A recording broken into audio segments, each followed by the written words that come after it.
Advent berasal dari bahasa Latin Adventus, artinya kedatangan. Maka Minggu Advent merupakan perayaan menyambut kedatangannya. Kedatangan Tuhan yang dimaksud adalah kehadiran Allah di tengah umat manusia untuk membuka pintu kerahimannya dan serta mencari domba-dombanya yang telah hilang. Tanpa kita sadari, Allah lah yang mencari manusia, bukan manusia yang mencari Allah.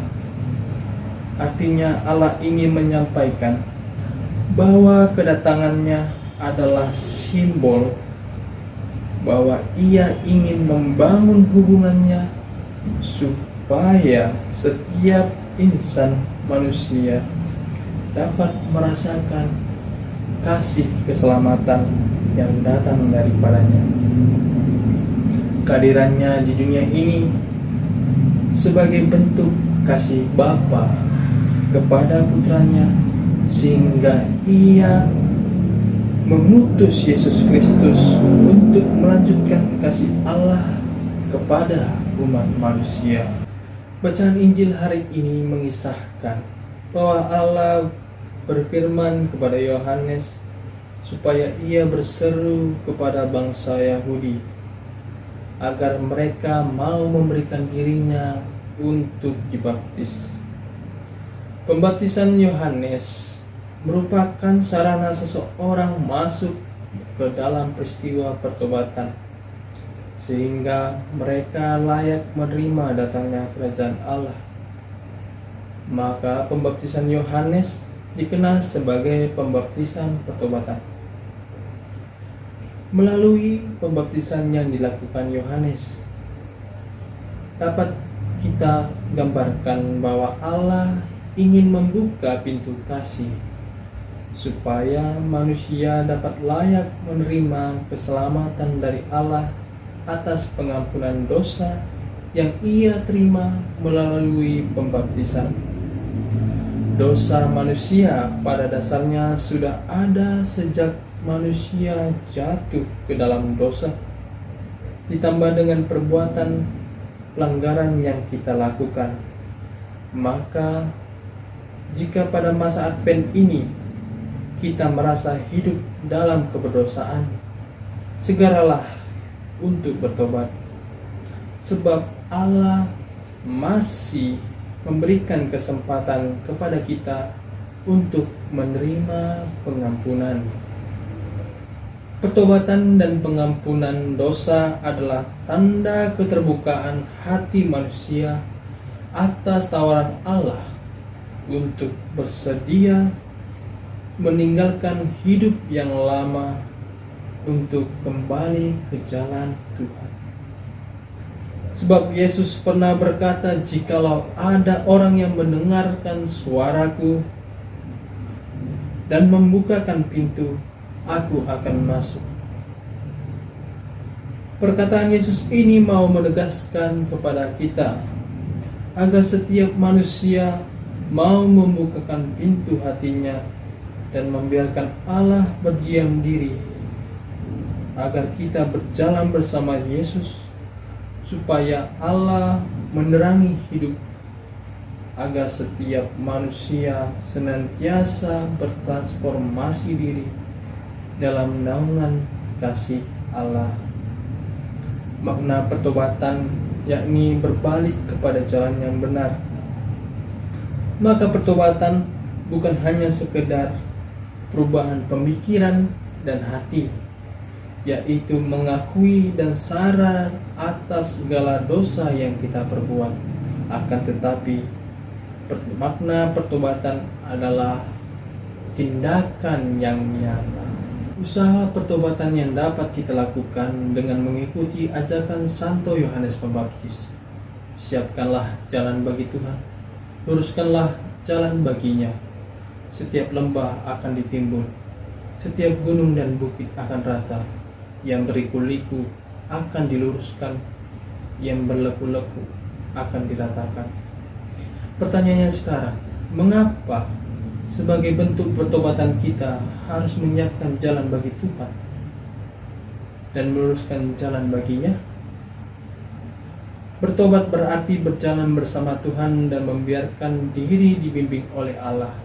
Sebaliknya, berdosa berarti kita berjalan bersama setan dan dibimbing oleh setan. Dari pihak Tuhan sudah jelas, Ia membukakan jalan bagi kita dan berkenan untuk mendatangi kita. Sekarang tinggal kita bagaimana menanggapi agar kita berjumpa dengan Tuhan dan berjalan bersamanya, atau lebih tepatnya kita dibimbing oleh Allah. Kita harus mempersiapkan dan meluruskan jalan itu. Kalau selama ini kita jalan berliku-liku, mari kita luruskan dengan kembali ke jalan Tuhan.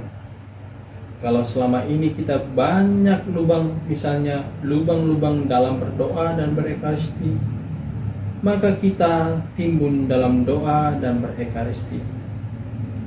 Mari kita timbun dengan cara tekun dan setia berdoa dan berekaristi. Kalau setiap tutur kata kita lebih sering kasar sehingga menjadi batu sandungan bagi orang lain, mari kita ratakan dengan lebih berhati-hati dalam sikap dan tutur kata kita. Saudara-saudariku yang terkasih, saat ini saya ingin membuat sebuah ilustrasi mengenai pertobatan.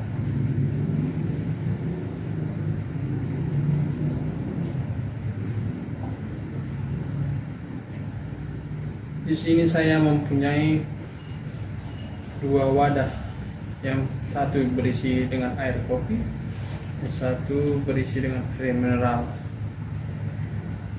Jika air mineral ini dituangkan ke wadah kopi, secara perlahan maka kopi hitamnya akan memudar. Dan jika terus-menerus air mineral ini dituangkan ke dalam wadah kopi, maka kopi hitam tidak akan terlihat lagi, dan yang muncul adalah air mineral.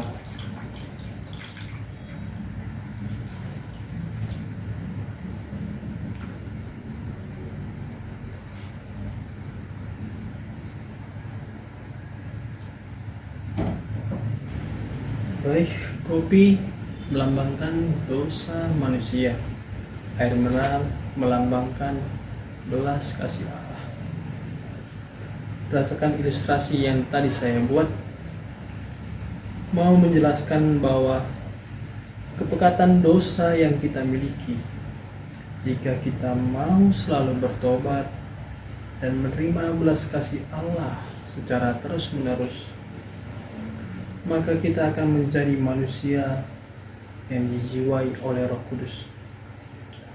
Oleh karena itu, kita jangan pernah berhenti untuk bertobat dan menumbuhkan kesadaran untuk memperbaiki diri, agar kita dapat merasakan sukacita dan damai sejahtera. Situasi konkret di zaman ini, manusia akan selalu dihadapkan dengan pelbagai banyak pilihan. Namun pilihan itu tidak pas semua baik adanya. Namun kerap kali manusia lebih memilih bernuansa yang tidak baik, karena nuansa tidak baik tampak terlihat lebih menarik, menggiurkan, bahkan menggoda. Namun apabila manusia itu mau membiarkan Allah membimbing, tentunya kita pasti akan memilih pilihan yang baik dan melakukan secara nyata dalam kehidupan keseharian kita. Pilihan terhadap hal yang baik tentu akan membawa kita ke dalam kesucian hidup dan serta menghasilkan buah damai sejahtera. Semoga pada masa Advent kedua ini kita diharapkan sudah mempersiapkan hati untuk melakukan pertobatan yang nyata sebagai bentuk peralihan manusia lama menjadi manusia baru, sebagaimana proses pergantian malam memasuki fajar nan cerah.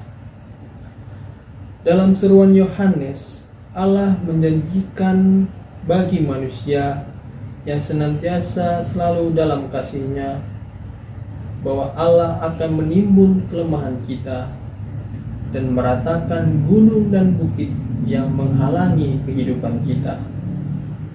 Dengan begitu, kita akan layak dan pantas untuk merayakan Natal sebagai peristiwa iman, di mana sabda telah menjadi daging. Amin. Dalam nama Bapa dan Putra dan Roh Kudus. Amin.